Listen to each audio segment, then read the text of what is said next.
Stay tuned for Nero Wolfe. Ladies and gentlemen, the ringing of that phone bell brings you mystery, adventure. Nero Wolfe's office, Archie Goodwin speaking. Yes, who's calling? Mr. John Blake? Well, is this a matter of business?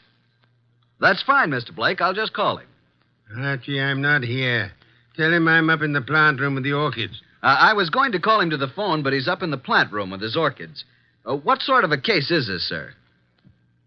Really? Really, is that so? Is it a man or a woman? Oh, I understand perfectly. It's a man. Well, at least that's something different. Yes, sir. Very urgent, I understand. And I assure you, Mr. Wolfe will be here waiting for you. The fee? Shall we say about, 1,000? I will not see any client until after dinner.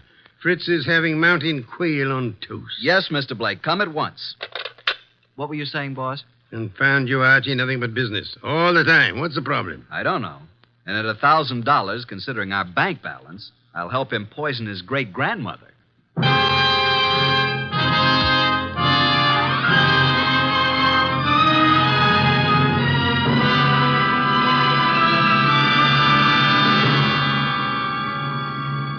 Ladies and gentlemen, it's that renowned genius who is the bulkiest, balkiest, most ponderous, and most brilliant detective in the world. Yes, none other than that chair-borne mass of unpredictable intellect, Nero Wolfe, created by Rex Stout and brought to you in a new series of adventures over this NBC network in the person of Mr. Sidney Greenstreet.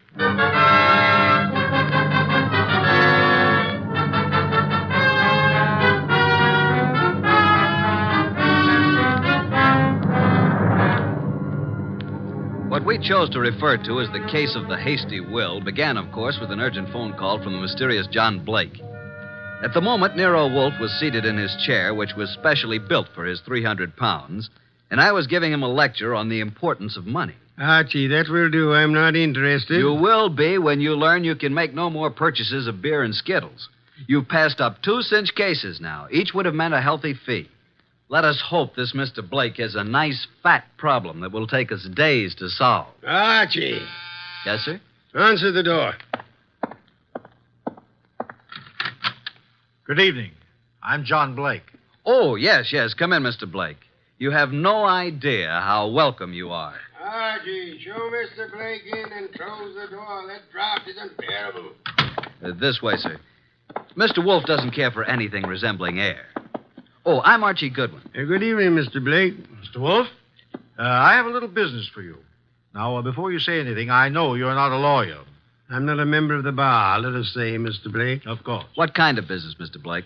I have here a short will, which I have typewritten myself. I haven't signed it yet. Also, I have here a sealed envelope containing a letter which I want you to be prepared to deliver to the addressee. A will and a letter. Very well. Yes. Do you know who I am? Seems that I've certainly seen you before. Same here. I just can't place you. Well, I'm John Blake, president of the Plymouth Building and Loan. Oh, of course. I've seen your picture many times. You have a staff of the best attorneys in the city, Mr. Blake, and this is most assuredly the business of attorney. Perhaps. But in this particular instance, I wanted an individual who had no interest in me, nor previous knowledge of my affairs. I see.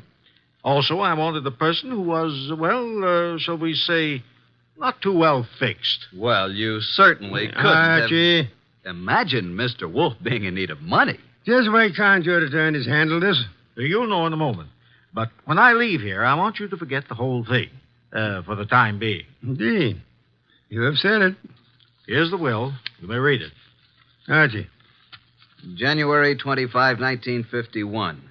To my daughter, Anita Blake, I do hereby bequeath all my property, personal and real, including the portrait painting of her mother, my dear deceased wife, Marcia Blake. This will supersedes any and all instruments previously drawn. So, simple enough, isn't it? That's all.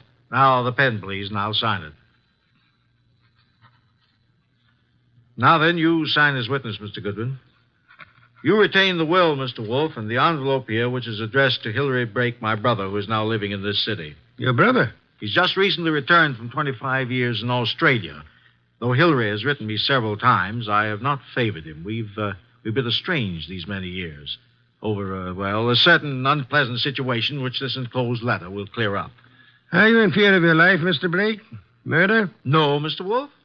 There was a time, yes, but, well, not now. You will know what to do with the will and the letter, though, when the time arrives. Now, as to your fee, you said, 1,000? Well, we usually receive... 1,000 will do. Well, here's a check, all made out. If you're thinking of suicide, Mr. Blake, we must warn you. If you don't care to go through with this, please say so. I'm not planning on suicide, I assure you. We have taken the job, Mr. Blake. Then good evening, gentlemen, and thank you for your kind indulgence. Well, that's the simplest little 1,000 we ever made. I believe, Mr. Goodwin, you're going to be quite surprised. I want you to get acquainted with John Blake's secretary. You will more than earn this 1,000, young man.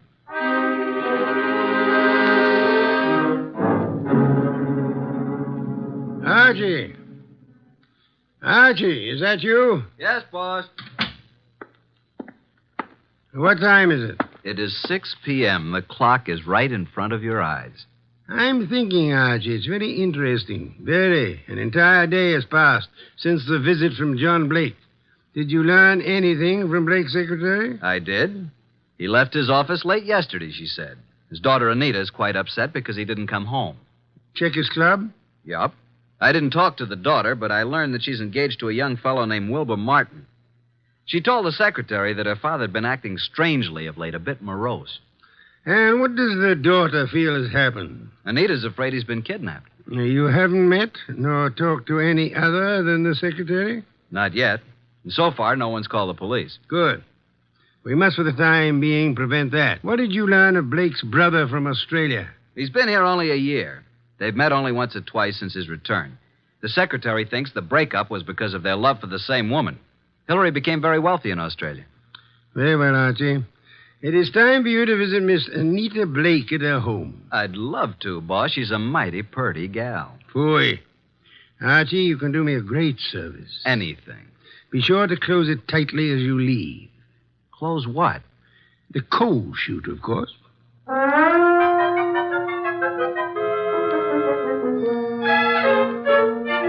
I'm awfully glad you could come, Uncle Hillary. Wilbur seemed to think you might know something about Father's disappearance. No, I don't know, Wilbur.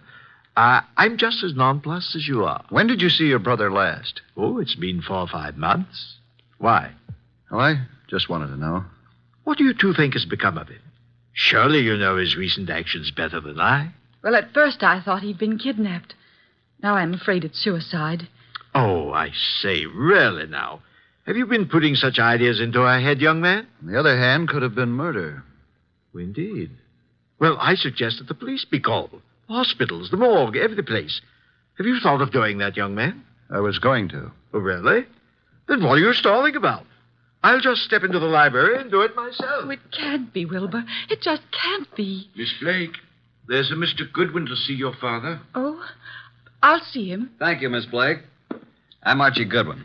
This is my fiancé, Mr. Wilbur Martin. Mr. Martin? How do you do?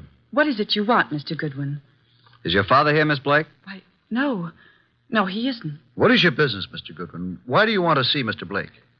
As a matter of fact, I don't really want to see Mr. Blake because I don't think he's here. I came to see Miss Blake. Just who are you? I'm a detective, Police? private investigator with Nero Wolfe. John Blake has disappeared. I know you're trying to keep it out of the press because you think he's been kidnapped. We have called the police. Oh, what do you think has happened to my father? I think he's dead. Oh, dear. Why do you think that? Yes. Just what do you know, Mr. Goodwin? Oh, Anita, I want to ask you a few questions. I think it's advisable Blake. to... Yes? I thought you were done for. That is... I don't think I... This chap is a detective. I'm sorry about this, Mr. Blake, but curiosity got the better of me. I hope I haven't wrecked things. What are you talking about? You remember the agreement. What agreement? Mr. Goodwin, do you know who you're talking to? Why, yes, John Blake. Oh, no, Mr. Goodwin. This is my Uncle Hillary, my father's brother. Hillary. Hillary Blake? Yes, my father's twin brother. John and Hillary were twins. Of course. It's news to me. I didn't know that. What did you know about him? Well, now that I look at him, now that I can recall his speech, there is a difference. And now, why do you think John Blake is dead? I've just come from police headquarters. You mean he's been murdered? No. From all indications, he's committed suicide. Suicide? Are you sure? Poor father. Oh, I was afraid of this. This morning, a hat and an overcoat were found on the East River docks near Pier 9. In the coat was a typewritten copy of a will made yesterday. The hat bears the initials J.B. There was a will? Yes. Could you identify the hat and coat, Miss Blake? Well, yes, of course. Very well. Come in, Sergeant. This is Sergeant Hanlon. Miss Blake, do you recognize this coat and hat? Yes. Oh, yes, I do. They were father's. Oh, Wilbur. Suicide? I can't understand it. But the hat and coat are not conclusive evidence. What about the will found in the pocket? Show them the will, Sergeant. Read it, miss. You read it, Wilbur? To my daughter, Anita Blake, I do hereby bequeath all my property, personal and real, including the portrait painting of her mother, my dear deceased wife, Marcia Blake. This will supersedes any and all instruments previously drawn. But no signature. I have the original. Here you are. Where did you get this? Notice the signature of the witness? Archie Goodwin. You witnessed his signature? In Nero Wolf's office. But Mr. Blake had his own attorneys. Nevertheless, he came to Mr. Wolf to take care of the will. If we hadn't recognized him from his photos in the papers, I wouldn't have witnessed the signature. Anita, is this your father's handwriting? Yes. Yes, it's his, all right. But this still isn't proof that he's dead, nor that he committed suicide. No corpus delicti. And the body may not be found for days. But this evidence we have here certainly indicates that a body will be found eventually. Maybe not, Mr. Goodwin. It's possible they could have... What were you going to say? Nothing. Miss Blake, in a way, I blame myself for your father's death. How do you mean? I had a sort of premonition. It's obvious now why he came to Nero Wolf. Is it? He wanted someone who didn't know him personally. His own attorneys would have been able to see through his plan and prevent his carrying it out. But he made a will. Why did he draw this new one? Yes, that's what I don't understand. Well, I still am not convinced that he committed suicide. Mr. Blake, here is a letter he asked to be delivered to you. Oh, well, now. Perhaps it will shed some light on the problem. What does it say, Uncle? Jove. It says, Hillary, 25 years now, jealousy and bitterness have kept us apart. I know why you stayed in Australia all these years. I know you loved Marcia. She was rightfully yours. But I loved her, too, and I couldn't go on without her. I know you've despised us both, and I've pretended to despise you. I had to pretend, because I lied to Marcia. I told her you were engaged to marry a woman in Sydney. Marcia was innocent. I was to blame. When Marcia died last year, and you wrote that you were coming back, I knew then that your resentment had faded, but I didn't answer you, and I've kept away from you because I couldn't face you. I've told you all this because things have happened which you will learn soon enough that have decided me to close my book and write fini. I have made a new will, leaving everything I possess to Anita. Anita is young, Hillary, and I beg you to watch after her as though she were your own, which, but for my selfishness, she might well have been. Forgive me, Hillary.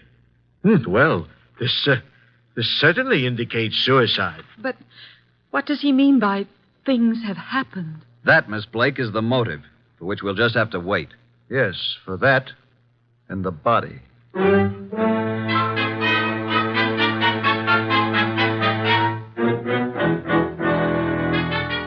Well, boss, up here in the conservatory a bit early, aren't you?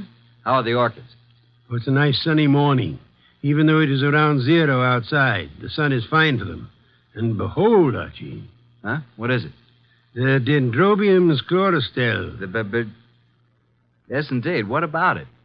Showing 2 buds. Most encouraging. Indeed so. Boss, I can't take the steam heat here. Tell me, this painting of Marcia Blake, is it large? It hangs over the Blake mantle, about 3 by 4 feet.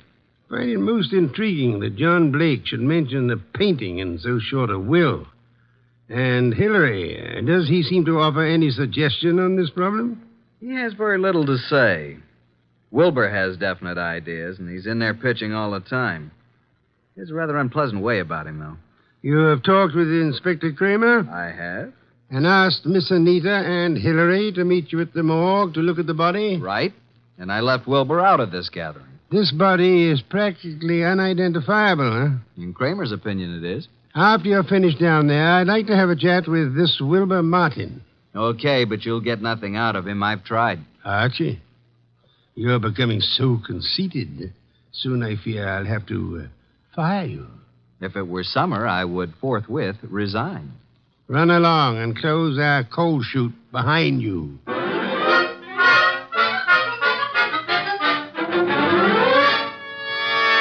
Morning, Inspector Kramer. Up early. Yeah, Goodwin. I just love to come down to this morgue. This is Miss Anita Blake and her Uncle Hillary Blake. Howdy How do you do. do? Good Howdy morning, do. Mr. Goodwin. I hope you don't object too much to my joining the proceedings. Oh, I know, Wilbur. I suppose it's all right. Please, Mr. Goodwin, what's happened? There's a body here. Rather badly bruised and cut and in a bad condition, but I think you should look at it. Oh, I'm sorry, Miss Blake, but I'm afraid it's necessary. very well. I'll be all right. I'd like to come along. Oh, yes, Wilbur, you must. Well, come on. This way.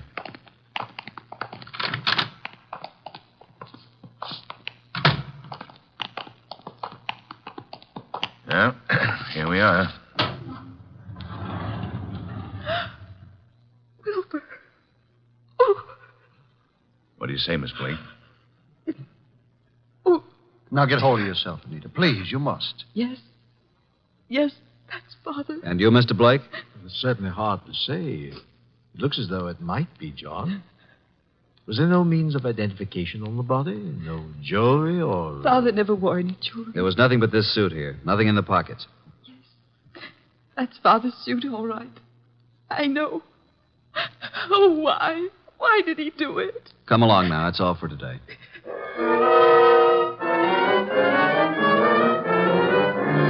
Mr. Wolf, this is Mr. Wilbur Martin. Ah, yes. How do you do, Mr. Martin? Sit down. Thank you, sir. No. Take the red leather chair. That's right. So glad you could come. Archie, beer first. Tell me, Mr. Martin, you saw the body? I did. Whether it was John Blake or not, I'm not sure. But Anita feels positive enough. You are skeptical about the suicide theory, huh? Well, yes, I am. Are you trying to cast suspicion on someone else? No. He thinks he was murdered. I do? But not by you, of course. Certainly not. But who would know that John came here, signed the will, and gave us the letter to his brother? He must have contemplated suicide, don't you think? Are you positive it was John Blake who signed the will? How interesting. You think it was his brother Hillary who came here, posing as John, huh? It could have been. But the man was quite gray and had no Australian accent. Hillary could have dropped the accent for a short while and grayed his hair, and they were twins. So enlightening, Mr. Martin. Do go on. After he left you here, he could have killed John and thrown him in the river, and left his overcoat and hat on the wharf. And why would Hillary kill John? Well, there may have been several reasons. Maybe because of Marcia. Well, several reasons. Tell me, did John Blake object to your engagement to Anita? No, why should he? I don't know. I merely asked. Anita Blake identified her father's handwriting. She identified the body. You still believe it's murder? Maybe she only thought it was his handwriting. You had best be careful, Wilbur. In trying to make a murder out of this, you might place yourself in a most unhappy position. I checked the letter and the will with papers at John's office, and the handwriting is identical, in my opinion. Maybe Hillary is clever at forgery. Maybe. Did you have the experts check the writing? Not yet. Then how can you tell unless you had a bona fide sample of Hillary's writing? I take it that you found a sample of Hillary's writing? Some letters from Hillary to John? Yes. I found a package of them in John's desk at his home. That, Wilbur, is most encouraging. Here they are. Several of them tied together. Some written in 1928 and a couple in 1948. Now, we'll tell you something. We never thought John committed suicide either. You didn't? No, and before you go, Wilbur, write your name here on this pad. Very well. Thank you so much. I hope we shall see you tomorrow.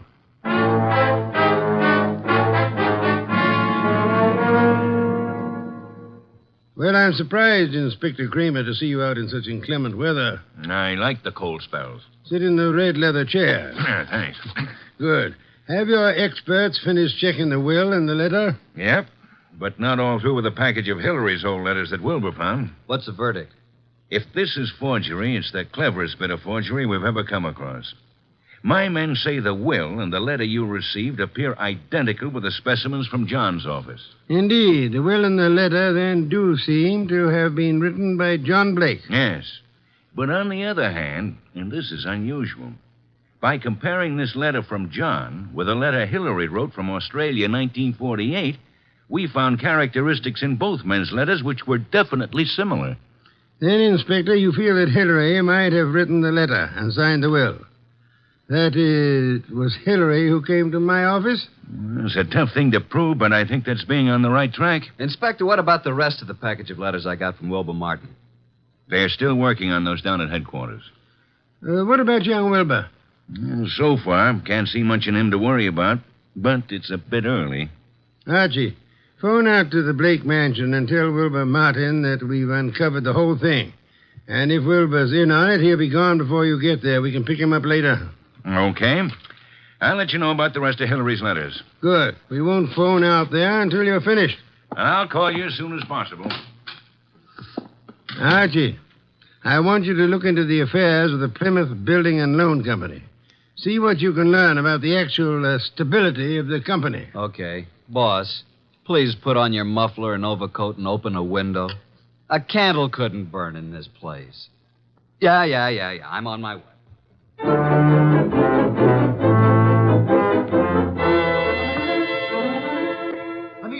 Anita. What is it, Wilbur? What's happened? I came out as soon as I heard. Well, what's happened? Speak up, man. You haven't heard? You don't know? No, what? Look at these headlines.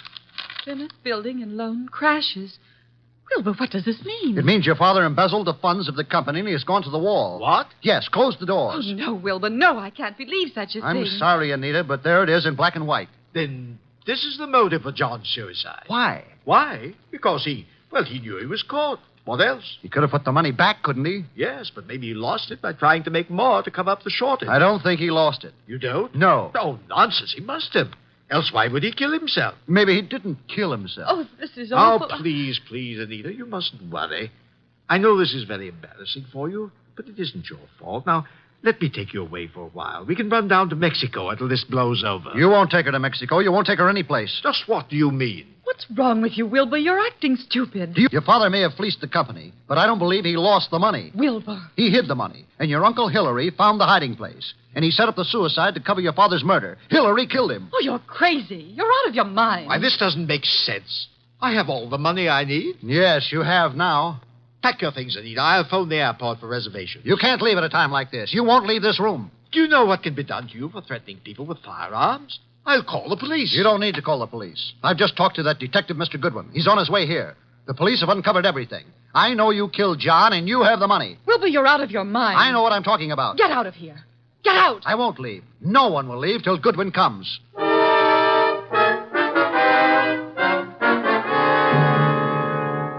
Archie, come in, Miss Blake. Mr. Blake, Mr. Martin, glad you were all able to accept my invitation. You too, Inspector Kramer. Yeah, I know how glad you are I could be here, Wolf. Please be seated, folks. Hillary was going to Mexico on the next plane and taking Anita with him.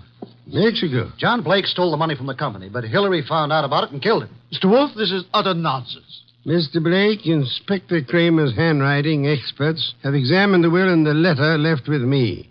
They have also checked them with your recent letters from Australia. Indeed. And your letters from Australia show a definite resemblance, having the same characteristics as the letter and the will you've given me. You mean you think that I signed the will and wrote the letter? Definitely.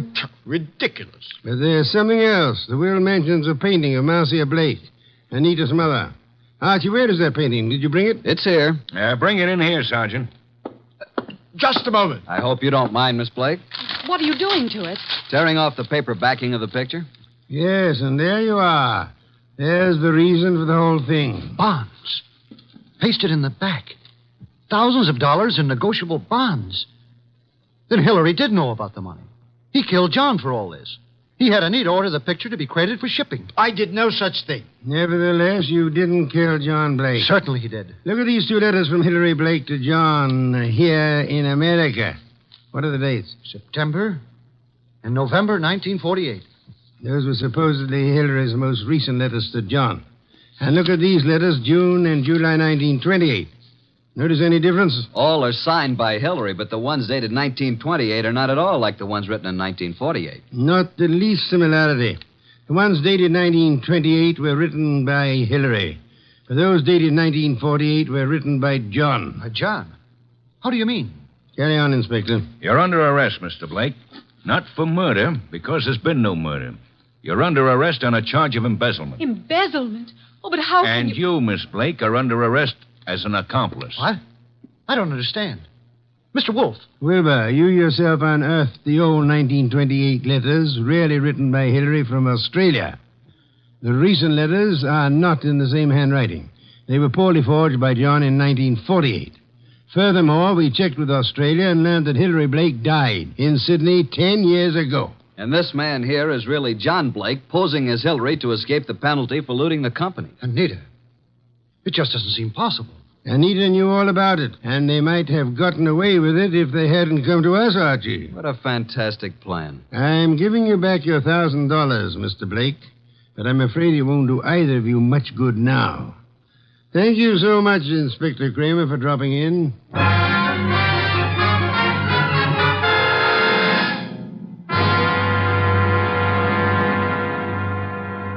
Well, boss, that was a clever bit of deduction. You really think so, Archie? It was quite a blunder for so clever a man as John Blake. Why did he make the mistake of coming to us? There are many holes in the plans of the criminal mind. He must have forgotten about the 1928 letters, or he would have destroyed them. And he underestimated Wilbur's intelligence. And I thought he was a dope, too. But he was half right. He really slipped up on the body in the morgue. Inspector Kramer was most kind to cooperate with us in that little act. Anita was too eager to identify the first body she saw. And the painting. You sensed there was more importance attached to it than the fact that it was a work of art. True. Some beer, please, Archie. Coming up, boss? Now, that brings me to an unpleasant subject. What's that? You were talking about resigning. Are you still in that frame of mind? Resigning? When did I say anything like that? Then you're going to be content with conditions as they are? Why, of course. What are you saying? And you don't mind it a bit as long as this dreadful weather continues? Well, not at all. Don't mind what? Going in and out of the house through the coal chute. You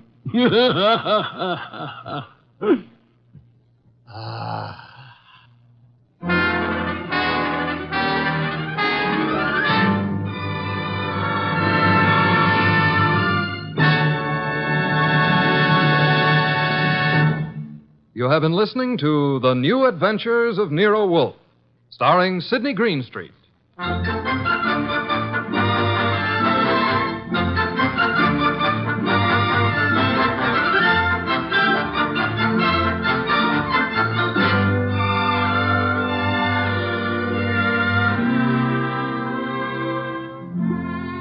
Tonight's transcribed story by John Edison was based on the characters created by Rex Stout and produced and directed by J. Donald Wilson. In tonight's cast were Harry Bartell as Archie Goodwin, and Victor Rodman, Louise Arthur, Hal Gerard, and Bill Johnstone. Next week at this same time, Nero Wolfe and Archie will bring you The Case of the Disappearing Diamonds. Don Stanley speaking.